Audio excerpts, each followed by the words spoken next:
Well, team, thank you so much. And it's so great to have you here today. We want to talk to you a lot about, what it really takes to really be incredible as a real estate agent as we go through this next little phase of growth. And there are definitely some changes that we're definitely seeing, and we're going to talk to you a little bit about it.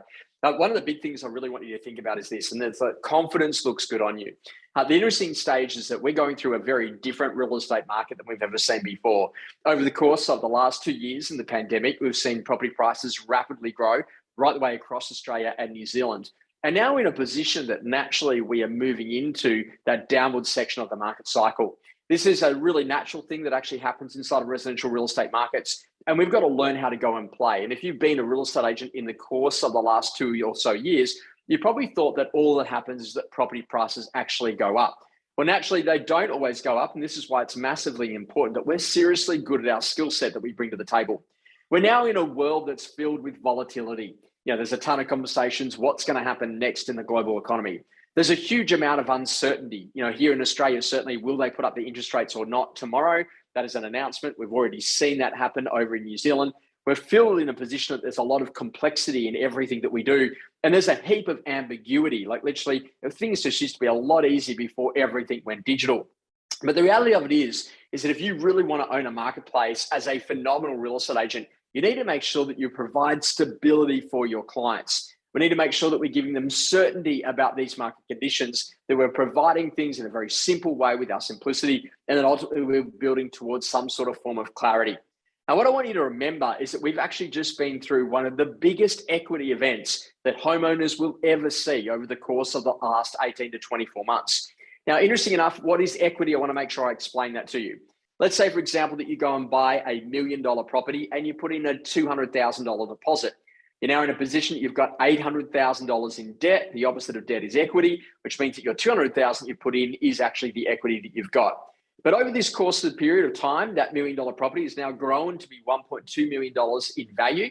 You've still got your $800,000 in debt, which now means you effectively have $400,000 in equity. If you took that equity off to the bank would actually lend you potentially an extra $1 million, assuming that you can actually meet the mortgage repayments in terms of your mortgage serviceability. Now, why this is such an important conversation is that we've got so many homeowners across Australia and New Zealand that now have a ton of equity that they didn't have before the pandemic. Also, too, data suggests that there's a lot of money sitting inside of savings accounts. So when you add that up plus the equity, it actually now means that now more than ever before is an incredible time for people to actually trade, to sell the property, potentially buy something bigger, or to potentially go out and buy an additional investment property. Now, the reason why this is an important conversation is the modern danger is that we go so engrossed and seduced by what matters so little, so busy with and ruled by whatever presses upon us, that we overlook and thereby destroy our most important projects and goals through neglect. And this is certainly the case that literally over the course of the last few weeks, we've seen some major changes in consumer sentiment. Now, that's been driven by a lot of things. We've seen the war in Ukraine, the conversation around interest rates, inflation, government intervention in markets, certainly here in Australia, a federal election, also then combined with gas prices, electricity prices, and literally a slow to open up strategy in terms of getting us back traveling on the world stage, and in particular into New Zealand, reopening of the economy. Now, the interesting conversation is that literally we want to make sure that you've got an incredible real estate career. And to do that, it's really about understanding that we've now moved into what we're going to call the age of the customer.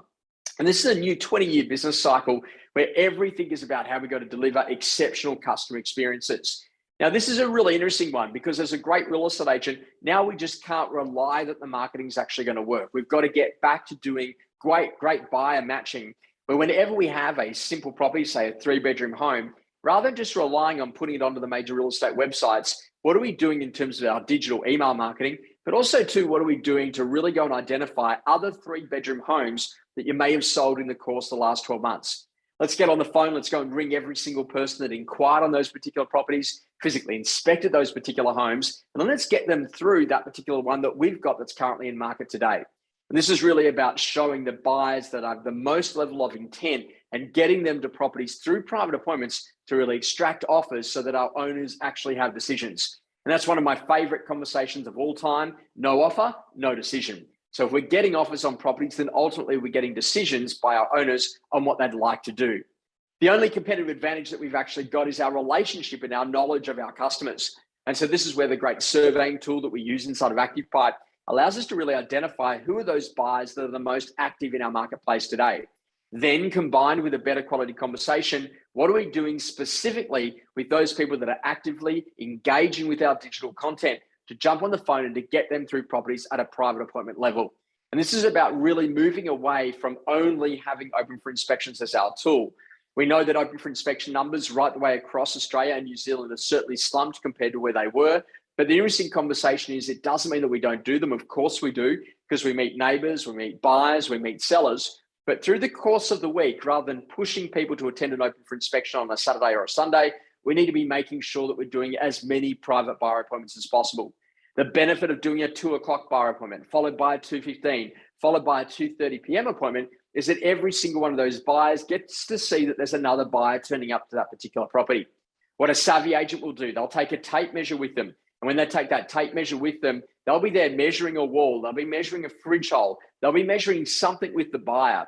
And if the other buyers walking through that home see that particular thing happening, and they really start to think, hang on a second, I think these particular people are actually going to be trying to buy this particular home. That creates that high level of competition, that need to act, that urgency from a buyer pool perspective, and that changes the way that you actually operate as an agent. Now, the reason why this is such an important conversation is that today we're talking about that growth engine that fuels a really good quality business. And that's really about understanding that our future business models are really entirely based on the happiness of what we got to see in our customers. Now, what are our customers actually going through? Well, as an agent, we've got to realize that we're either climbing towards a peak or personally, we've actually hit a plateau.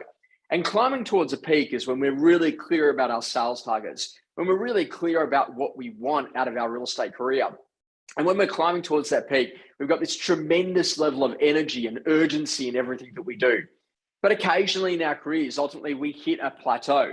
And when we hit that plateau, it's okay if we're there by choice, but it's definitely not okay if we're not there by choice and it's just somewhere that we found ourselves on and we don't know how to get out of it.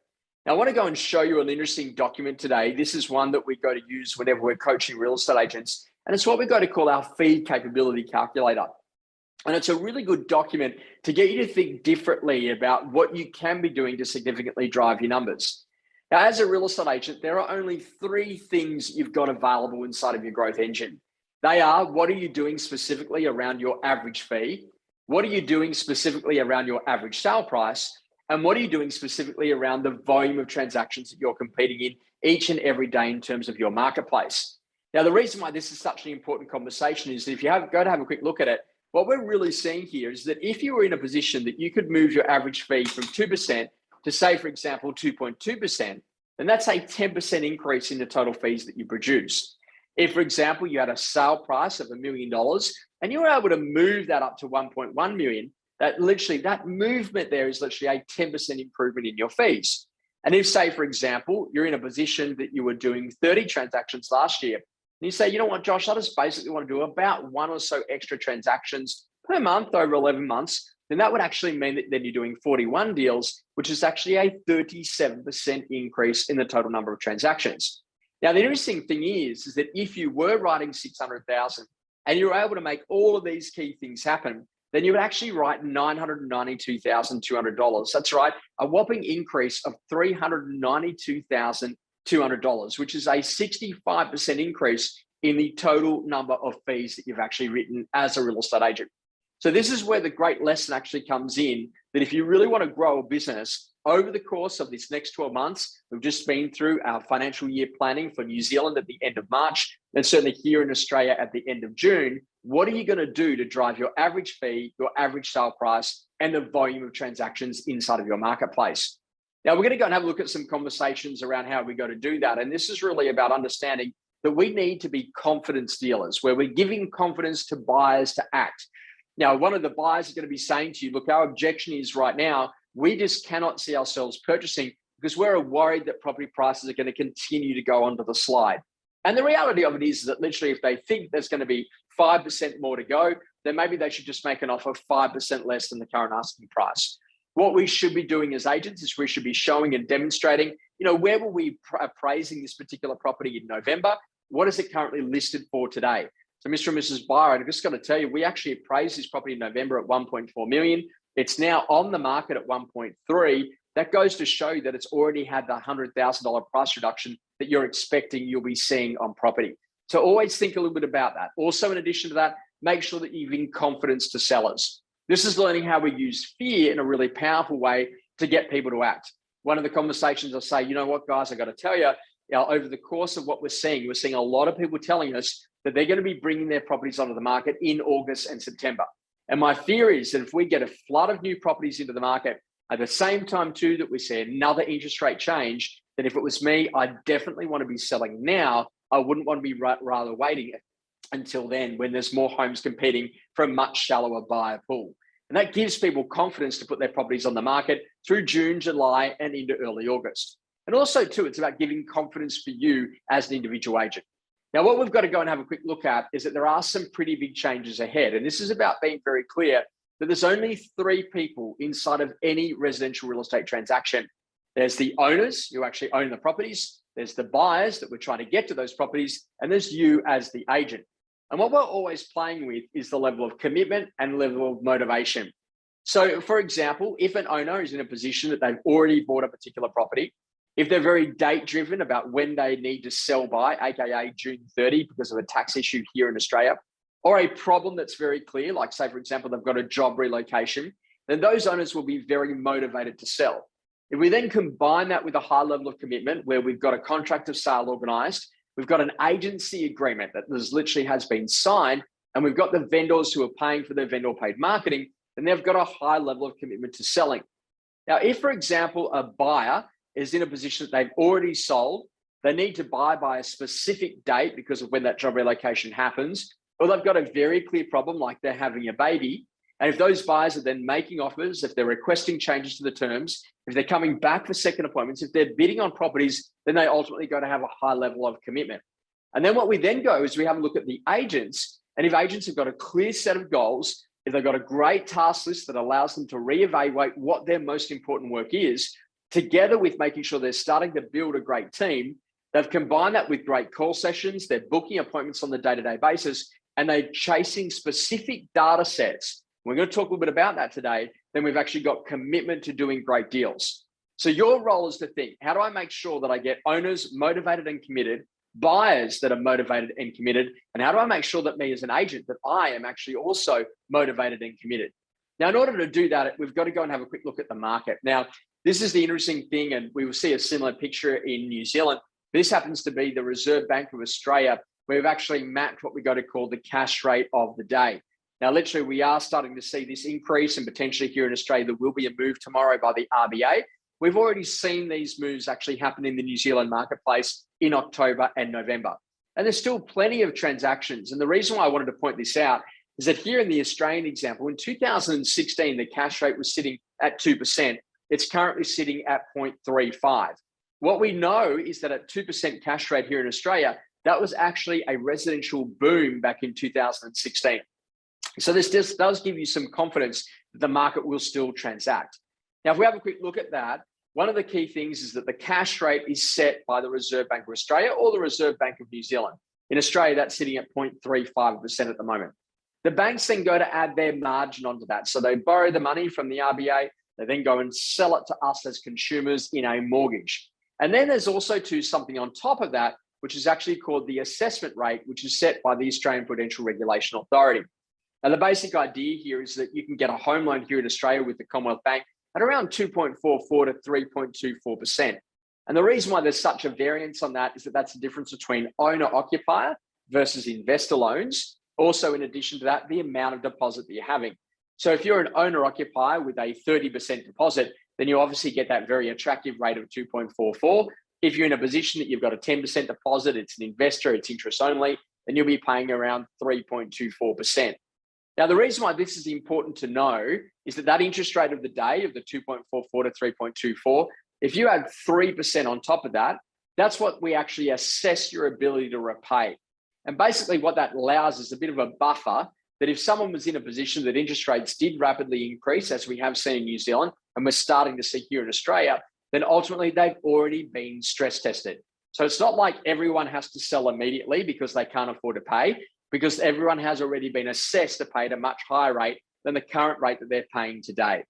Now, why that's an important conversation is to realize the market cycles. Now, this happens to be Heron Todd White. I'm not aware of anyone who produces the stats in New Zealand, but it is an interesting thing because it goes to talk about the property clock.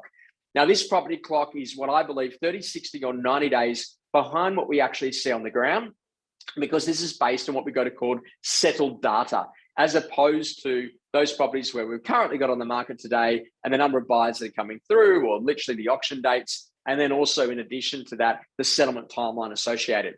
Long story short, we are certainly seeing that all of the majors are actually already into the declining market.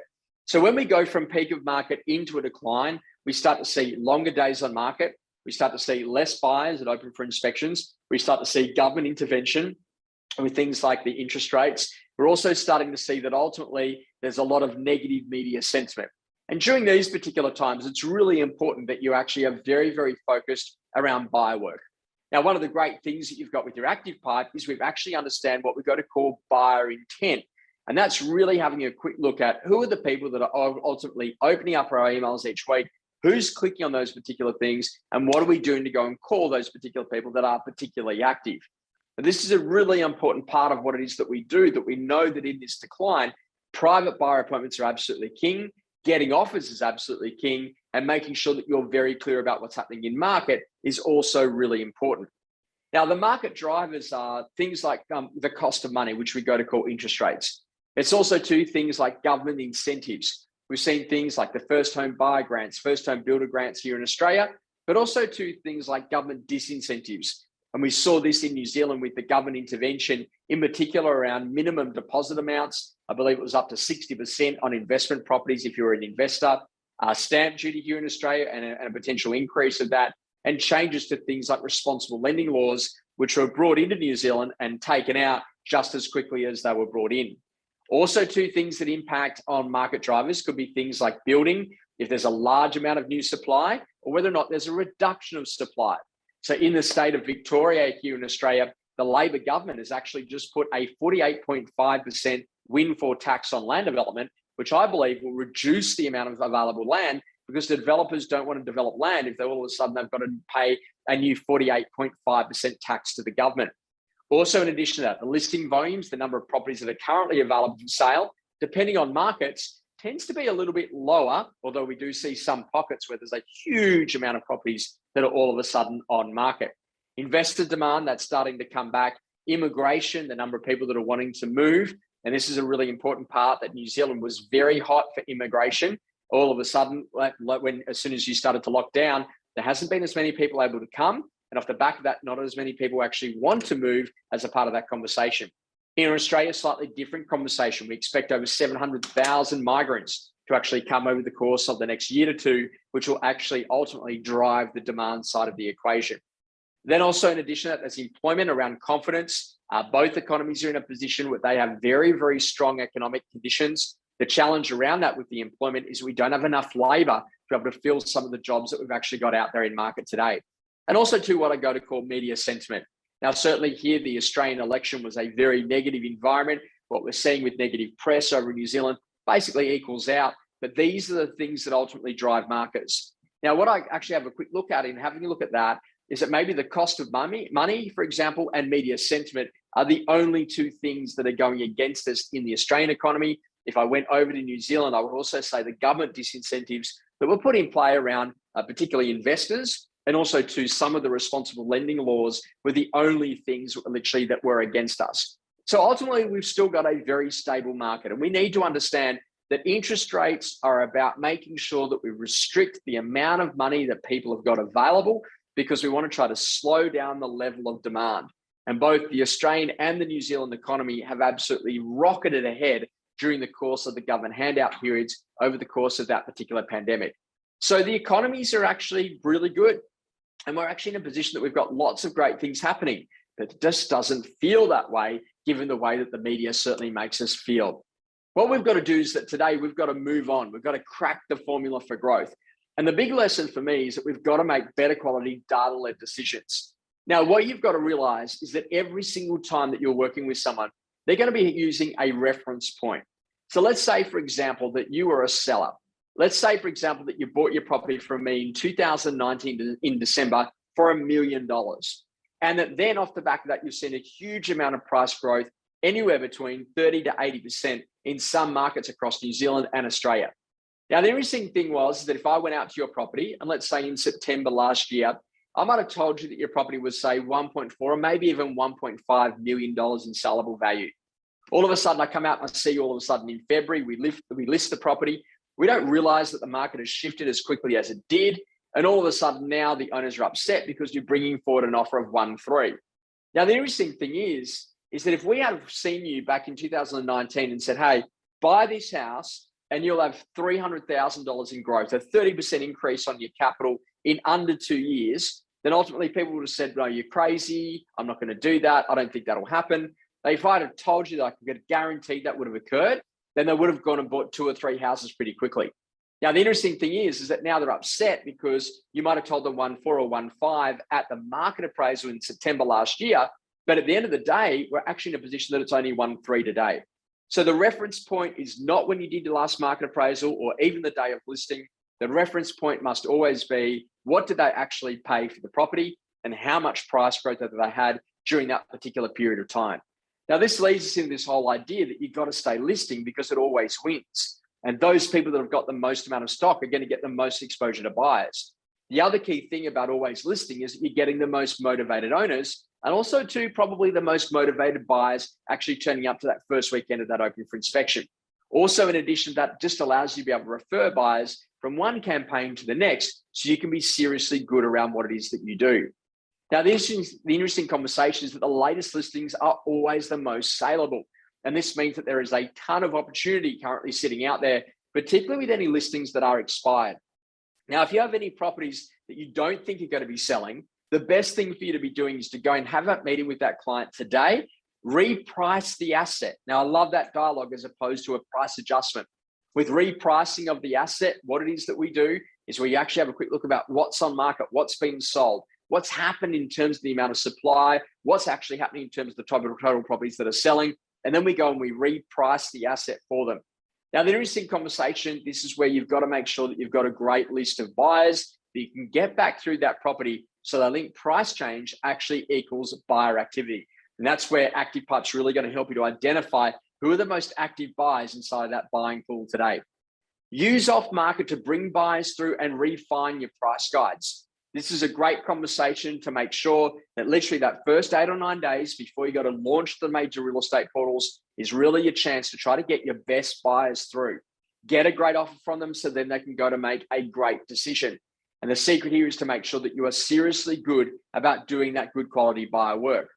When you launch, you have got to do everything you can do to maximize your buyer audience. What are you doing in terms of your digital marketing? What are you doing to make sure in your over-the-phone marketing? What are you doing to make sure in the way that you go to work with buyers and cross-sell from weekends at opens that you actually get as many buyers through in those opening days? And this is where we've got to get back to dealing and back to doing lots and lots of good quality private buyer appointments to make sure that then you can lead out to a good quality offer for those owners actually to make a decision. That's one of my favorite of all time, no offer, no decision. If we can get a great offer, then we're more likely to get a great decision as well. Now, buyer work consists of this. Think about this. In the course of the last 2 years, how many buyers did you actually get to meet? How many of those buyers have already bought? And how many of those buyers actually bought the wrong thing? Now, we saw a statistic that over the course of the last 12 months, 1 in 20 people actually bought the wrong house and have already sold it since they purchased. So don't be afraid to get on the phone and ring buyers who bought from you over the course of the last 12 months, because there's a very real chance they might actually be a seller. How many of those buyers that you met actually still have an appetite to purchase? What is actually the problem they're trying to solve and what timeline comes with that particular problem? What location are they really considering? So whenever you get back on the phone and you're ringing back through buyers, hey, Priscilla, it's Josh Phegan. I thought I'd give a quick courtesy call. I'm just a little bit worried. I had you down, you're looking to buy. Thought I'd check in to see, have you found anything yet? Did you still have an appetite to purchase? Have you bought locally? What are your plans with your existing? And then go through those questions. What problem are you trying to solve by buying, moving, and selling? How urgent is that problem for you? And what locations are considering? What price point did you want to spend? Now, the interesting conversation, you'll learn those 5 or 6 questions, and you're going to have the best buyer work to really fuel the growth engine of your business. And this is a really important part. If you've got an average days on market of 21, that balloons out to an average days of 28. It's only an extra 7 days. but 7 over the 21 is a 33% decrease in your efficiency in getting properties sold. And what great agents do is they have a process to make sure they can get their properties sold in a shorter period of time rather than a longer period of time by making sure that they're doing really good quality buyer work. It also means that, that buyer matching is such an important part. Add that to your listing checklist, that as soon as the property is actually listed, that we go and do a buy match on any properties that we've transacted as a business in the course of the last 12 to 24 months. Now, a tip here is please don't search on price, because the price points that you put in there are all over the place compared to A, where the property is selling at today, B, what their price expectations are, and C, how much the borrowers can actually borrow. What you're better to do is to buy match against previous campaigns of properties of a similar type based on geography, bed, bath, car requirements, all of those things, as opposed to just the price point itself. This is really important conversation because we're going to find a ton of what we go to call latent demand. Now, I want to give this as an idea. Josh Phegan went through 2 open for inspections late last year. Now, I didn't buy. I've still got the capacity. In fact, I've got more equity than I've ever had before. I've got savings in the bank, but I'm not on the major real estate websites. If you rang back through your call register, had a bit of a chat with me, you asked me some of those key questions, then you would actually identify me as a buyer seller, someone who could naturally buy and then naturally sell if you found me something to purchase. Now, this is interesting because you've also got a ton of opportunities in your growth engine around market appraisals. Every single market appraisal that you've conducted over the course of the last couple of years is now inaccurate, and that's the magic of a market. I want you to get on the phone. I want you to ring every single one of those market appraisals. How have things progressed? What are the next steps? If you had a buy, could you mention your place, or should you sell them something else? Remember to make sure that you're seriously good at fixing people's problems. And one of the things that I do here is that when I'm working with someone who's a buyer, seller, as a market appraisal, I say, Hannah, I've got to ask you a question. I know you want to find something to buy, but if you find something to buy, are you in a position to act straight away, or ideally would you like to have sold yours? One of the key things that we're doing is this, and we're only offering it to a couple of key clients. As soon as you're in a position that you want to go and find something to buy, I'll get out there, I'll go search for you. But how we help me get your property photographed, we get a contract of sale organized, we get everything done that we need to do as though we're going to go live to market. I'll then go and find you exactly what you want. And when we find it, you let me know and we press a button, and in under an hour, I'll have you on the major real estate websites. I'll have you out on our active pipe emails. We're going to bring 7 or 8 or 9 buyers through your particular property in that opening week. Ideally, we're going to try and extract a great offer. If we have a great offer from that buyer, you can then proceed with confidence on the one that you actually want to go and buy. And this is such a great way to actually get the pre-listing done, where you're actually listing that particular property before you're even going live to market, with the view to try to see whether or not you can get it sold in a very short period of time, so they can proceed with confidence on the one they want to buy. And that's what everyone's forgetting here. If you had $1 million property and you're trying to buy one for $2 million, the purchase price difference there was $1 million. When the market went up, all of a sudden that $1 million property was now 1.1, but that $2 million property was now all of a sudden 2.2, and now the changeover cost was actually 1.1 million. Now the market's suffering in different ways, so all of a sudden that $2.2 million property has all of a sudden fallen back to maybe 2,050,000, but all of a sudden the $1.1 million property has still maintained its price point because it's in the lower section of the market. Now you're actually talking that's only $950,000 to actually do the changeover.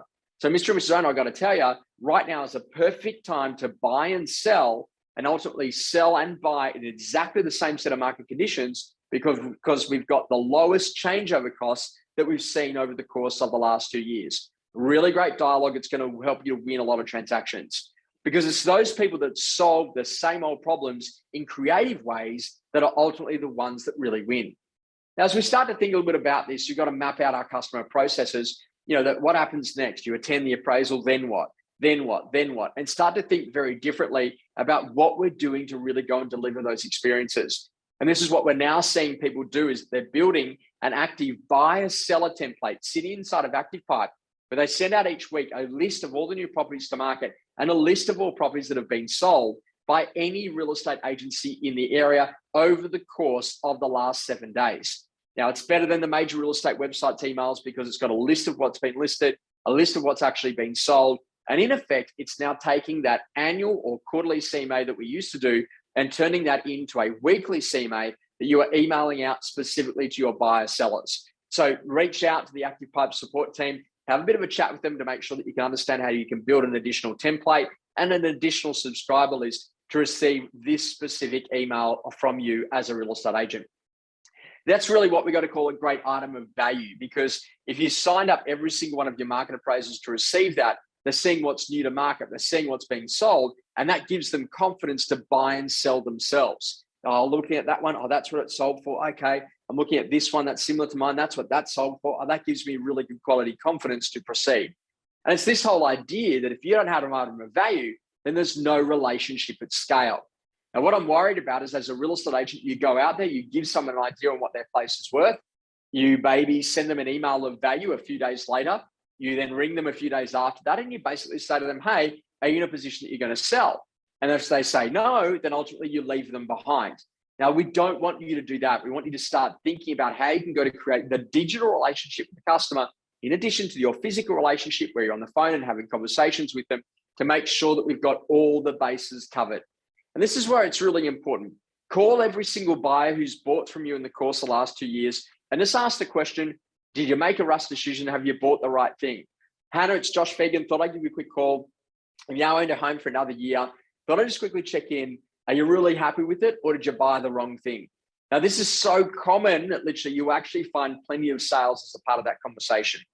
Call every past client. It's time to get back on the phones, go and really master those annual checkups. Now, some of you will say to me, oh, Josh, it's winter. Yeah, it's been coming the same speed all year. We're aware that it's cold, it's rainy, that there's a whole heap of things. But if you can get on the phone to go and get in front of those people that you're doing annual checkups for, it will change a whole range of the referrals. And this is a really good chance to go and do that. Find that latent demand. How many of those buyers have inspected?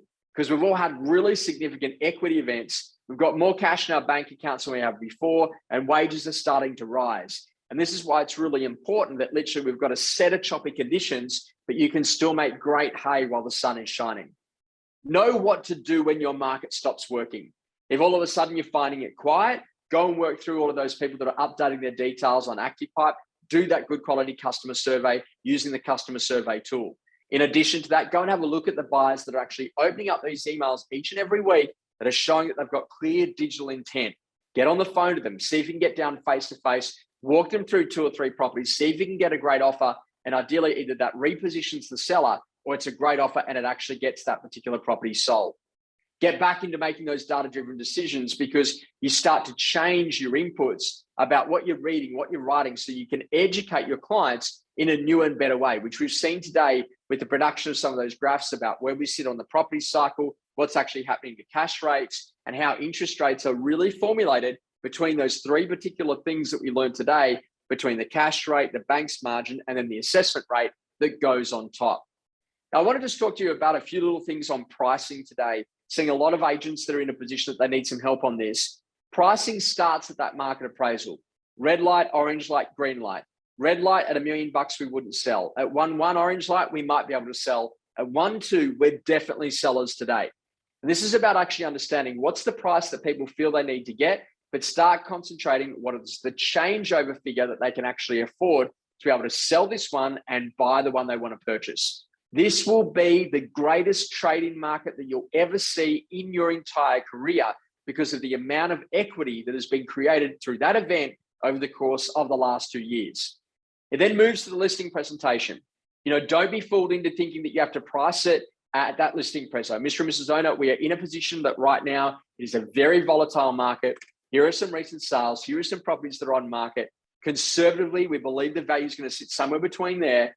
Let's actually set that down on our agency agreement as our range. But now let's actually go out. Let's get a couple of buyers through. Let's actually get some really good quality feedback before we go to set the final marketing price that we take the property to market with. And that's why it's really important. Beware of those market appraisals that are now at historical highs. And the lesson here is that, get really clear with your owners. Mr. and Mrs. Seller, this is how we're going to judge success. That we're going to get you sold. We're going to get you the best price. We want to make it easy for you, and we want to reduce the risk. And the way that we do that is we've got to get lots of inquiry. Inquiry, it only doesn't happen because you've got no marketing or we're in the wrong price range. So as long as we've got the right marketing, as long as we're in the right price range, that inquiry will then lead to physical inspections. Those inspections will then lead to what we go to call second appointments. Second appointments only happen because people don't believe that they're getting good quality value. Those second appointments need to lead to contract requests, which then lead to offers. So would it be okay if throughout the entire course of your campaign that we just talk about the inquiries, the inspections, the second appointments, the contract requests, and the offers that we're actually receiving? Now, why this is important is that you've got to understand that we're now in a very different world. Valuers or property valuers, when they come to have a look at a home, will value it based on replacement costs, the land, the value, plus the building, less the depreciation. Building materials, building labor is so expensive in both of our countries that replacement cost makes every existing property currently look undervalued. So when a buyer walks through a buyer appointment, they go, oh, you know what, I think this one is too expensive. You just got to turn around and say, guys, I actually think it's pretty cheap, because to rebuild this particular property, it's much more expensive than what we're asking for today. Also, to recent sales, which ones are actually relevant, or the rental return on a particular property. Rents are starting to rise. They're rising because there's a huge demand. People are not looking to buy, they're naturally looking to rent. When they look to rent, that increases the demand. Landlords are wanting to get a higher rent because they're obviously having to pay more on their home loans as a part of that conversation. So naturally, if they don't want to pay a higher interest rate, how are they going to afford the additional rent? But this is what we've got to do as an agent. We've got to get really clear about this, how buyers really determine their value. Now, buyers determine their value about what's actually on the market today. That's where that great email about what's been listed and what's been sold in the last 7 days will really help you to have that good quality intel. What's been sold, give them quality confidence around that. And then how do you create that perception of competition, which we want you to get back to doing lots of good quality private buyer appointments, because that makes a huge difference when buyers and owners see action. Ultimately, they want to pay a higher price. And that's the power of tracking what's been listed and what's been sold every week, is it really does make you powerful with your buyer work. It makes you exceptional with your current sellers and incredible inside of that listing presentation, because all of a sudden you're really able to talk with some authenticity about what's happening in market. Now, we want to answer some of your questions today, but I want you to start just to think about a few things as we wrap up this session. Make sure that you give your owners options about what we're going to do to change the marketing, about how we can go to change the sale method, about what we can do to go and change the price. And remember that every single listing that you've got on board right now, if it doesn't look like it's going to sell, it's your role as a great real estate agent to get back in front of those people and to have that conversation. You know, Priscilla, there's a couple of things we could do here. We can change the marketing, we could change the sale method, or we could change the price. And if she looks you dead in the eye and says, what do you think we should do? I'll say, let's do all three. Because if we get the marketing right, if we get the method right, if all of a sudden we get the pricing right, then that'll change a lot of things around what we do. Please make sure that you go and re-sign any of your expiring exclusive agency agreements and stay in control. This is such an important part. There is nothing worse than losing a listing to seeing a competitor getting a price reduction of 10 or 20 grand and then picking the fee up 2 or 3 weeks later because you weren't prepared to go and have that conversation with your owner. If you see their name and number on your phone and you don't want to answer that phone call, it tells me you've got to get back in front and go and see those owners as quickly as possible. And literally, this is that whole conversation that really our driver is here, is to think that quick and early action always leads to success. Now, Priscilla, we've left a couple little minutes here just for some questions, and makes me think about a great little quote, which is one of my favorites of all time, which is just win, baby. And it's like, literally, you've got like a whole different range of circumstances that are happening. Our job as great real estate agents is to learn, how do we use our digital tools? How do we get better in terms of getting in front of people? How do we drive buyer appointments? And how do we have better intel about what's being listed, what's being sold, what's happening in market? So then that way we can really explain it. Because what I think that we're actually seeing is just a community that has literally had the consumer confidence belted out of them over some global events of the last 8 or 9 weeks. And in all reality, in another 3 weeks' time, it could be a completely different game again. So our job is to make sure we've got to continue to trade. We can't wait for conditions to go to get better. We've just got to get better about how to deal with the current conditions that we've got, so then we can go and do more transactions.